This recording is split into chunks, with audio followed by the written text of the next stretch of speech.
You're serious? I said, my voice trembling as I stared at Richard from across the living room.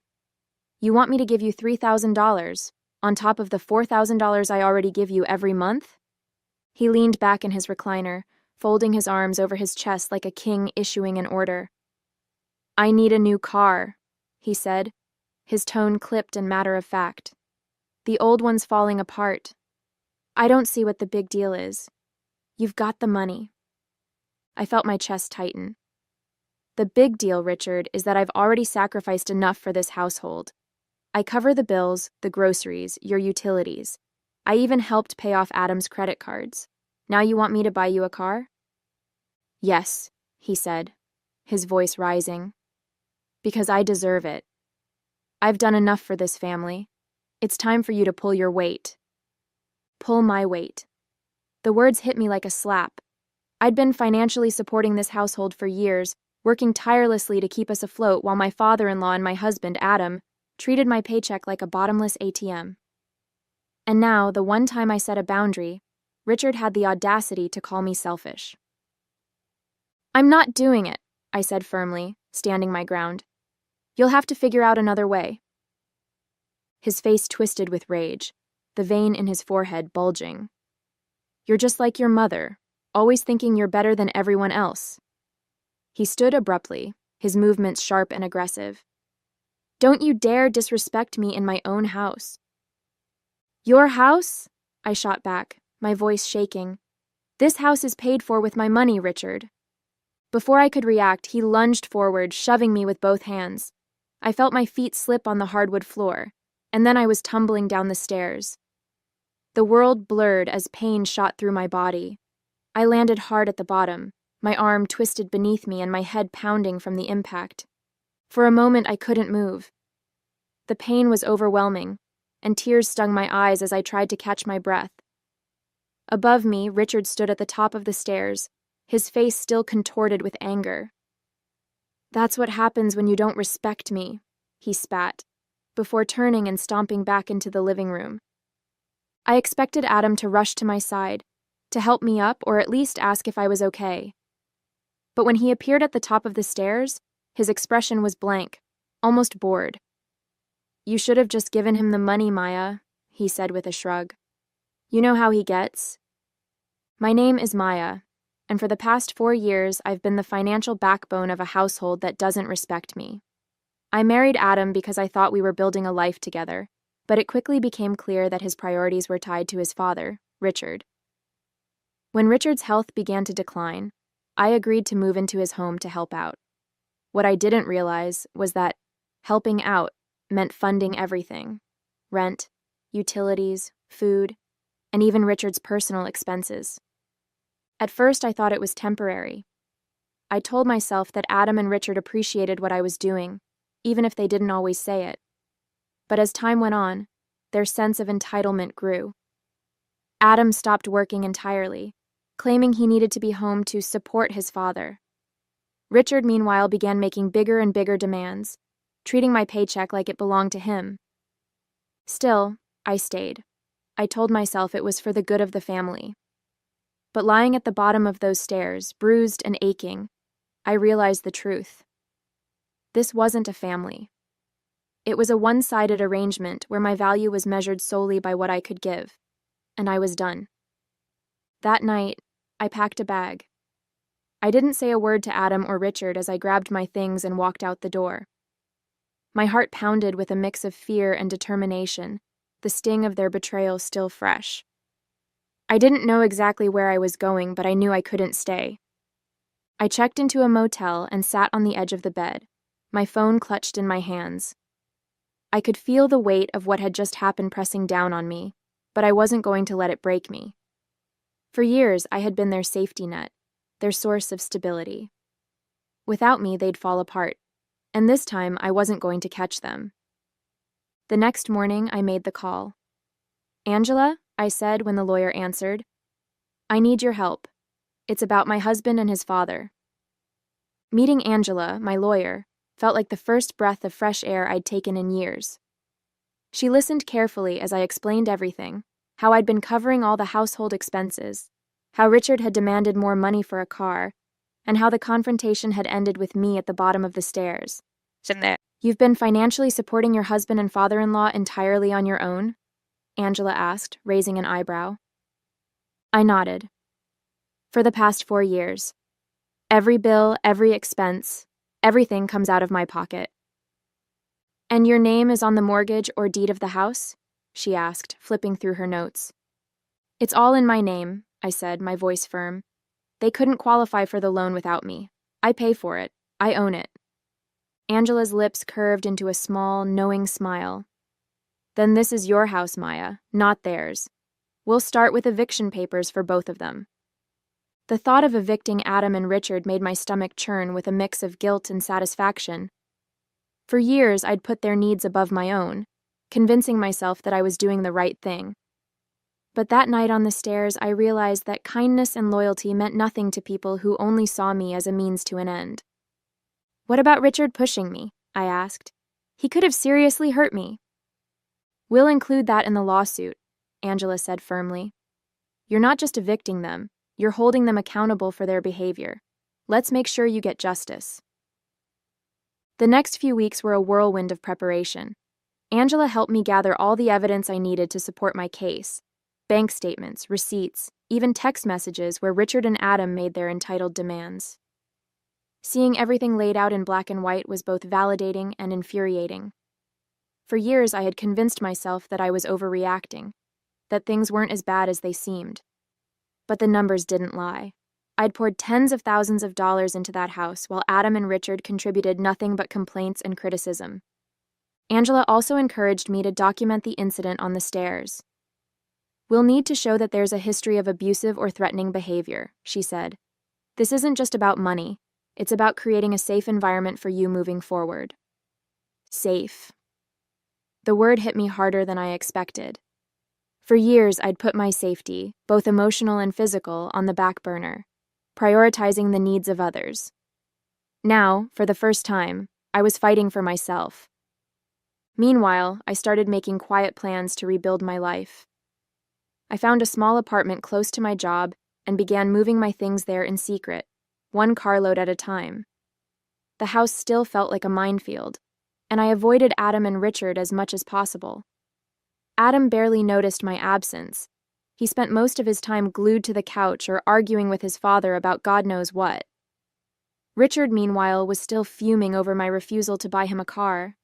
Every interaction with him felt like walking a tightrope, but I held my ground. The final piece of the puzzle was setting up the legal bombshell they'd never see coming. Angela drafted eviction papers which would force them to vacate the house within 30 days, and a civil lawsuit for damages related to the assault and financial exploitation. They're not going to take this well, she warned. Be prepared for some backlash. I'm ready, I said, my resolve hardening. They've pushed me around for too long. The hardest part was keeping my plans to myself. My coworkers noticed that I seemed distracted, but I brushed off their concerns with vague excuses about stress at home. The truth was, I felt like I was living a double life. One version of me was still playing the dutiful wife and daughter-in-law, while the other was quietly reclaiming her independence. Late at night, I'd lie awake in my new apartment, replaying everything that had happened. The anger and hurt would bubble up, threatening to overwhelm me. But then I'd think about the moment I'd serve them the papers. I pictured their faces, Richard's smug confidence shattering, Adam's indifference replaced with disbelief, and it gave me the strength to keep going. The day finally came. Angela met me at the house, her calm professionalism grounding me as we walked up the driveway. My heart raced as she rang the doorbell, the stack of papers in her hand feeling heavier than it should. Richard opened the door, his expression immediately souring when he saw me standing beside Angela. "What do you want?" he snapped. Angela didn't miss a beat. "Mr. Williams, you've been served," she said, handing him the papers. "You and your son are required to vacate this property within 30 days. Additionally, my client is filing a civil lawsuit against you for damages related to assault and financial exploitation." "What the hell is this?" Richard barked, his face turning red as he flipped through the documents. "You can't do this. This is my house." "No," I said, my voice steady despite the pounding in my chest. It's my house, and you're not welcome here anymore. Adam appeared in the doorway, rubbing his eyes like he'd just woken up. What's going on? He mumbled. Richard shoved the papers at him. Your wife thinks she can kick us out. Can you believe this? Adam skimmed the documents, his brow furrowing. Maya, this is insane. You can't just... I can, I interrupted, meeting his gaze. And I did. For a moment, neither of them spoke. The reality of the situation was sinking in, and I could see the panic starting to creep into their expressions. This wasn't just an argument they could brush off or a demand they could guilt me into meeting. This was real, and they couldn't stop it. Angela turned to leave, motioning for me to follow. They've been served, she said. Let's go. As I walked away, the weight of years of mistreatment seemed to lift from my shoulders. For the first time in years, I felt free. The house felt eerily quiet as I sat in my car parked across the street, watching Angela walk up to the door one final time. She'd insisted on being the one to deliver the formal lawsuit and eviction enforcement notice.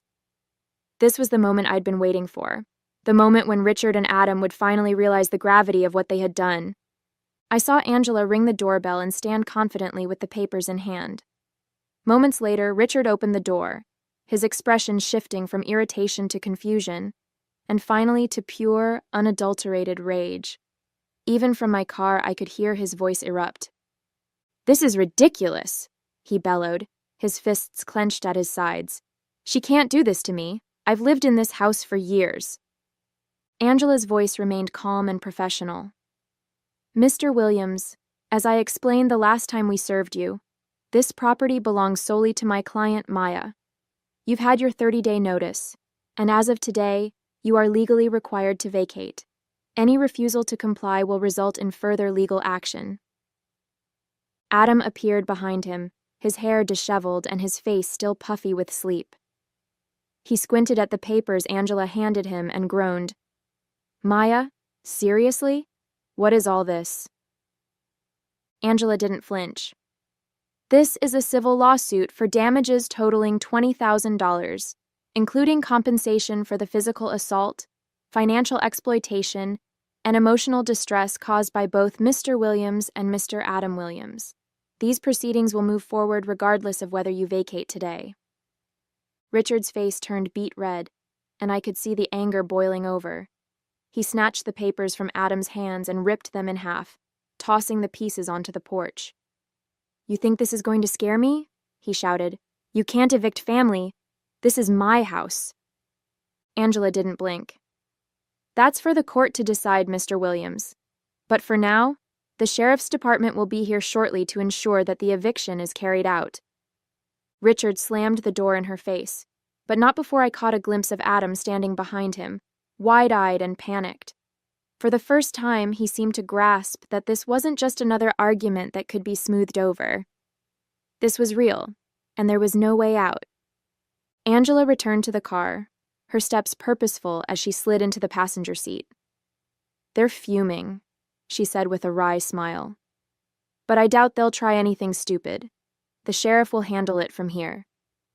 I exhaled a long breath I didn't realize I'd been holding.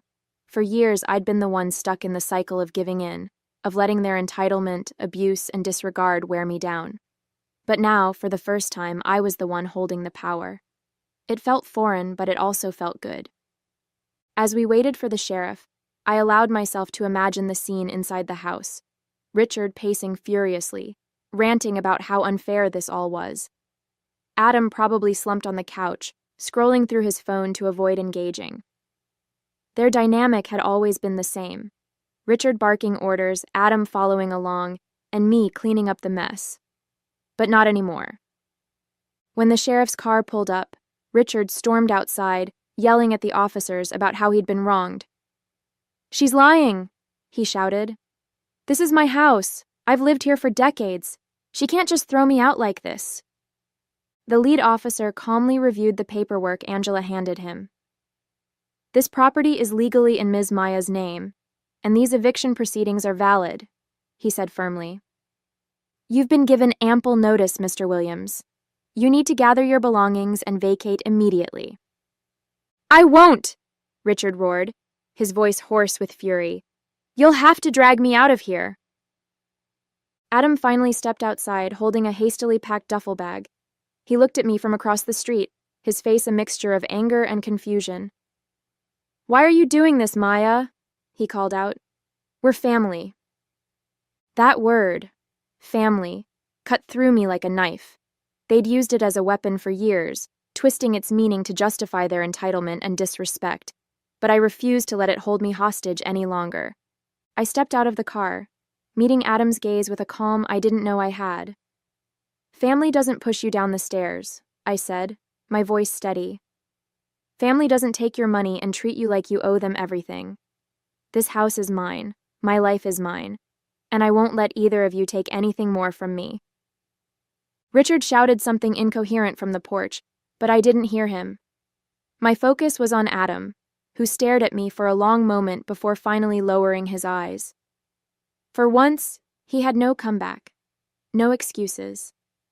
He slung the duffel bag over his shoulder and trudged down the driveway without another word, his father still fuming behind him. The sheriff's officers escorted Richard back inside to gather his belongings, and Angela placed a reassuring hand on my shoulder. "You've done it," she said quietly. "This chapter is over."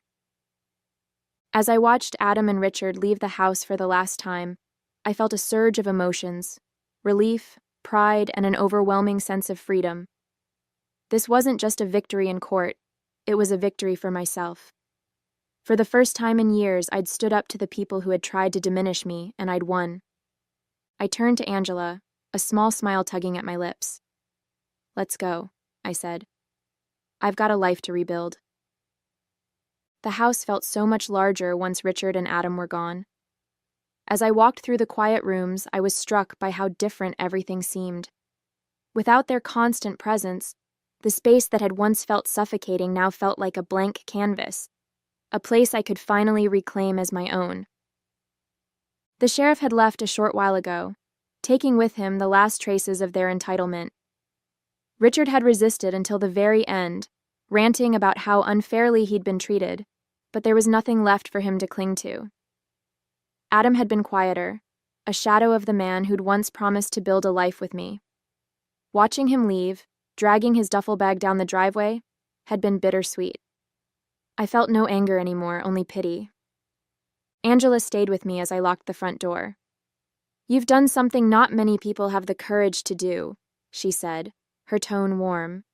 "It's hard to walk away from people you've invested so much in, even when they don't deserve it." I nodded, her words sinking in. "I think I finally realized it wasn't just about the money," I said. "It was about taking back control.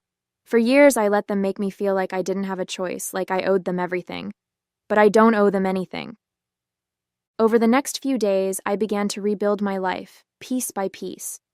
I changed the locks on the house and hired a cleaning service to help scrub away the physical reminders of Richard and Adam's presence.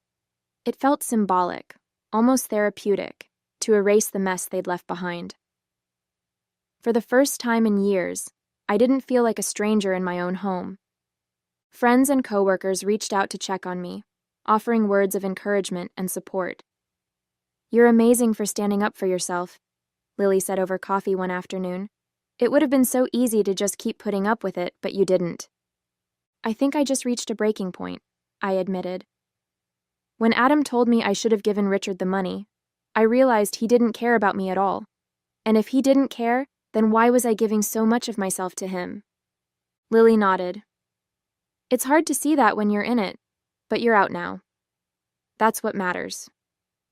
Richard and Adam tried to contact me once, but I ignored their calls. Angela assured me that they had no legal grounds to challenge the eviction or the lawsuit. "You've already won," she said, and I believed her. For the first time in years, I felt untouchable. My focus shifted to the future. I started exploring new career opportunities and hobbies I'd put on hold for far too long. Without the weight of their demands, I had the time and energy to invest in myself. I even began considering selling the house, my house, and moving somewhere new, somewhere that didn't carry the ghosts of the past. One evening, as I sat on the patio with a glass of wine, I let myself reflect on the journey that had brought me here. It hadn't been easy, far from it. But every step, every painful moment, had taught me something about my own strength. I'd spent years letting others define my worth, but not anymore. I looked out at the quiet street, the stars just beginning to dot the sky. For the first time in years, I felt truly free. This was my life, and I was finally living it on my terms. A few months later, my life had completely transformed. The house I once shared with Richard and Adam no longer felt like a prison. It was mine now, truly mine. Every corner, every room, reflected the life I was rebuilding for myself. The walls that used to echo with their demands and entitlement were now filled with peace and quiet. I'd finally put the house on the market, a decision that felt symbolic of closing that chapter for good. Angela helped me navigate the legal and financial hurdles, and the lawsuit against Richard was progressing in my favor. The compensation I stood to gain wasn't just about the money, it was about holding him accountable. Knowing that he would face consequences for his actions was its own kind of closure. In my new apartment, everything felt lighter. Without the constant burden of their expectations weighing me down, I finally had the time and energy to focus on myself.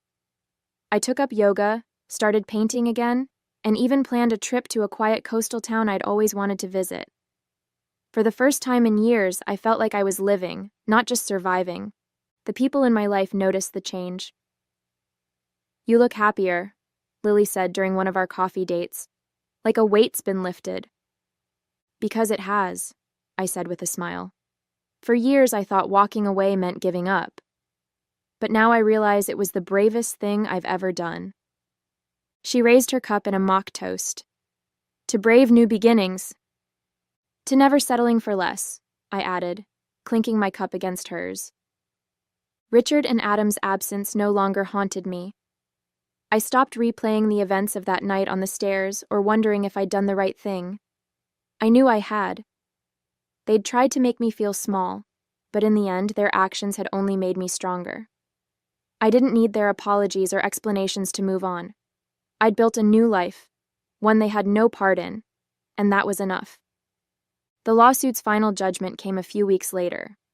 Richard was ordered to pay damages, and though I doubted he'd ever willingly accept responsibility, the ruling gave me closure. It was a legal acknowledgement of everything I'd endured, a confirmation that my story mattered. On the day I handed over the keys to the house's new owners, I stood in the empty living room one last time, letting the memories wash over me. The anger, the hurt, the betrayal. It was all still there, but it no longer controlled me. I had taken back my power, and in doing so, I had found myself again. As I stepped outside and closed the door behind me, I felt a sense of peace I hadn't known in years. The road ahead was open and full of possibilities, and for the first time in a long time, I was excited to see where it would lead. This wasn't just the end of one chapter, it was the beginning of a story entirely my own,